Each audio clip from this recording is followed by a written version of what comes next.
Welcome to QuranRecites.com, where there are lectures of renowned Islamic scholars, nasheed in English, Arabic and in Urdu, Quranic recitation with translation, Islamic videos and much more.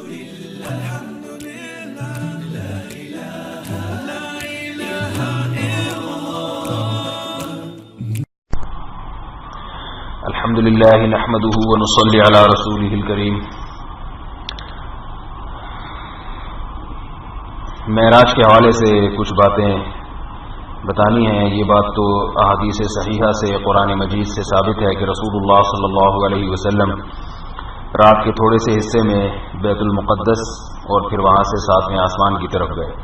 سبحان الذي اسرى بعبده ليلا من المسجد الحرام الى المسجد الاقصى الذي باركنا حوله لنريه من آياتنا. فرمایا کہ وہ ذات پاک ہے جو اپنے بندے کو رات کے تھوڑے سے حصے میں مسجد حرام سے مسجد اقصی کی طرف لے کر گئی. اس میں بہت ساری حکمتیں تھیں. یہ ایک الگ موضوع ہے کہ معراج میں کیا حکمتیں تھیں. اس پر انشاءاللہ کسی وقت تفصیلی بیان کروں گا. فی الحال ایک مختصر بات یہ کہ میرے پاس مسلسل میسیجز آ رہے ہیں, لوگوں کی کالز آ رہی ہیں کہ حضرت عبادت کا ٹائم کب سے شروع ہوتا ہے اور روزے کا ٹائم کب ہے, صبح صادق کتنے بجے ہے, ایسی باتیں. تو یہ بات یاد رکھیے کہ نہ صرف یہ کہ اس رات میں عبادت ثابت نہیں ہے, دن کا روزہ ثابت نہیں ہے, بلکہ یہ جو 27ویں رات ہے رجب کی, اس رات کا معراج کی رات ہونا بھی ثابت نہیں ہے. اتنی بات ہے, اتنا ایمان رکھنا ضروری ہے کہ رسول اللہ صلی اللہ علیہ وسلم کو اللہ تعالی رات کے تھوڑے سے حصے میں بیت المقدس اور پھر وہاں سے ساتویں آسمان تک لے کر گئے. لیکن یہ واقعہ کس رات میں پیش آیا, اس کا کسی صحیح حدیث میں کوئی تذکرہ نہیں ہے. اس میں بڑی حکمت تھی, کیونکہ اسلام میں وہ چیزیں جن کا عملی زندگی سے تعلق نہیں ہے, وہ تاریخیں جن کا عملی زندگی سے تعلق نہیں ہے, ان تاریخوں کو عام طور پر محفوظ نہیں رکھا جاتا. آپ صحابہ کرام کی اگر سیرت دیکھیں گے تو یہ بات آپ کو اس میں نظر آئے گی. اس کی مثال ہے رسول اللہ صلی اللہ علیہ وسلم کا یوم ولادت, آپ صلی اللہ علیہ وسلم کی یوم وفات. یہ کسی صحیح حدیث میں اس کا تذکرہ نہیں ہے. دعوے ہی دعوے ہیں. بہت سے لوگ کہتے ہیں یہ فلاں تاریخ تھی, فلاں تاریخ تھی. بات یہ ہے کہ کوئی ایک تو حدیث ہونی چاہیے جو محدثین کے معیار پہ پوری اترتی ہو. کوئی ایک بھی روایت نہیں ہے. ظاہر ہے یہ تو ہو نہیں سکتا کہ اتنا بڑا دن صحابہ کرام کی یادداشت سے اوجھل ہو گیا ہو. معلوم یہی ہوتا ہے کہ صحابہ کرام کو یاد ہونے کے باوجود صحابہ کرام نے رسول اللہ صلی اللہ علیہ وسلم کی وفات اور پیدائش کا دن جو تاریخ ہے وہ آگے امت کو نہیں بتائی, کیونکہ اس میں عملی زندگی سے اس کا کوئی تعلق نہیں ہے, یعنی کوئی کرنے کا کوئی کام نہیں ہے اس میں. ہمارے جو کرنے کے کاموں سے متعلق دن تھے وہ بتائے. ہمیں بتایا کہ یکم شوال کو عید الفطر ہے, کیونکہ اس میں کچھ کرنے کے کام ہیں اور کچھ نہیں کرنے کے. روزہ نہیں رکھنا اس دن, خوشی منانی ہے, عید کی نماز ہے. 10 ذی الحجہ کو 10, 11, 12 یہ 3 دن عید الاضحیٰ کے ہیں, اس میں ہم نے قربانی کرنی ہے, روزہ نہیں رکھنا. 9 ذی الحجہ بتایا گیا یہ حج کا دن ہے. اس طرح جتنی بھی تاریخیں ہیں جن کا ہماری عملی زندگی سے یعنی کچھ ہمیں اس میں کرنے کا یا کچھ نہیں کرنے کا حکم دیا گیا, وہ عام طور پہ بتائی جاتی ہیں.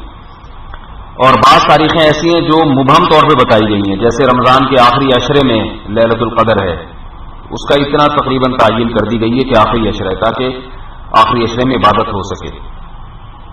لیکن جن چیزوں کا عملی زندگی سے تعلق نہیں ہے کوئی, اس میں نہ کچھ کرنے کا حکم ہے نہ کرنے کا. اب جیسے معراج کی رات اگر واقعتاً 27 رجب ہوتی تو بھی نبی صلی اللہ علیہ وسلم کی زندگی میں یہ رات کتنی مرتبہ آئی, صحابہ کرام کی زندگی میں کتنی مرتبہ آئی, اس بارے میں کوئی ایک بھی کوئی روایت مستند نہیں ہے کہ نبی نے رات کو عبادت کا حکم دیا ہو یا دن میں روزے کا حکم دیا ہو. تو اب چونکہ اس کا عملی زندگی سے تعلق نہیں ہے, اس لیے صحابہ کرام نے یہ تاریخ بھی آگے امت کو نہیں بتائی. اگر بتائی ہوتی تو ہم مطالبہ کرتے ہیں, جو لوگ ٹیلی ویژن پہ اور اس موضوع پر بیانات کر رہے ہیں اور یہ 27ویں رات ہے اور اس رات یہ ہوا تھا اور اس یوں ہوا تھا, تو بھائی کوئی ایک روایت پیش کریں, کوئی ایک حدیث پیش کریں.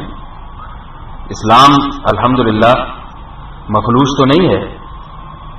ہم یہود و نصارہ کی طرح تو نہیں کسی بھی کتاب میں کوئی چیز ان کے پادریوں نے لکھ دی تو بس اٹھا کے اسی کو فالو کرنا شروع کر دیا. ہمارے پاس اسماء الرجال کا مستقل ایک فن ہے, ہمارے پاس صحاح ستہ ہیں, ہمارے پاس حدیث کی اور درجنوں کتابیں ہیں, اور پھر ان کو پرکھنے کا معیار ہے. کوئی تو روایت بتائی جائے جو محدثین کے معیار پہ پوری اتر رہی ہو. کوئی بھی نہیں ہے. یہی وجہ ہے کہ اس رات کی تعیین میں بہت اختلاف ہوا ہے. علماء نے تقریباً 36 اقوال نقل کیے ہیں کہ یہ نبی صلی اللہ علیہ وسلم جس رات کو آسمانوں پر گئے تھے وہ کون سی تاریخ تھی اور کس سال میں ہوا یہ واقعہ. 36 اقوال ہیں.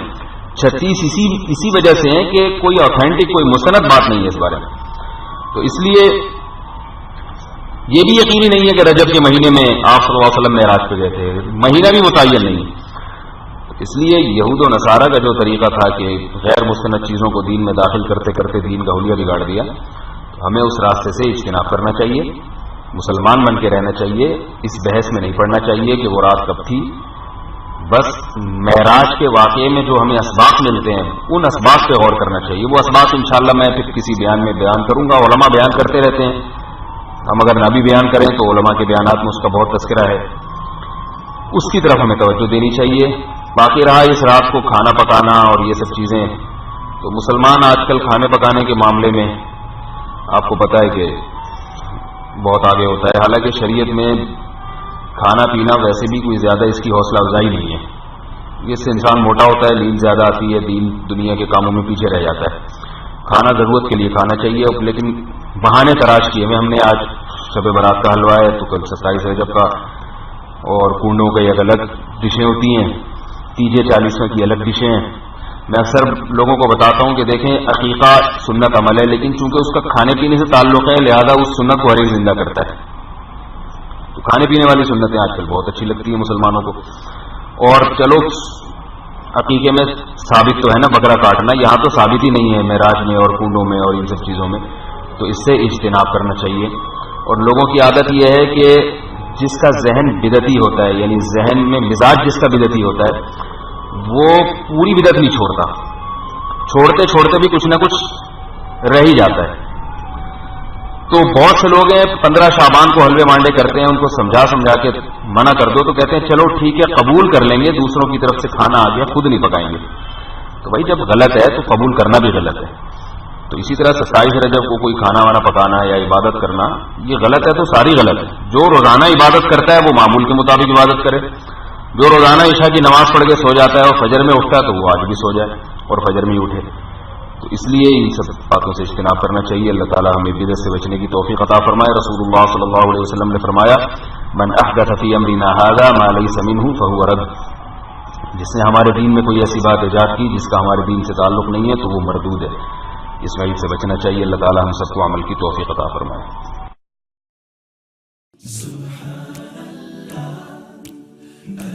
Welcome to QuranRecites.com, where there are lectures of renowned Islamic scholars, nasheed in English, Arabic and in Urdu, Quranic recitation with translation, Islamic videos and much more.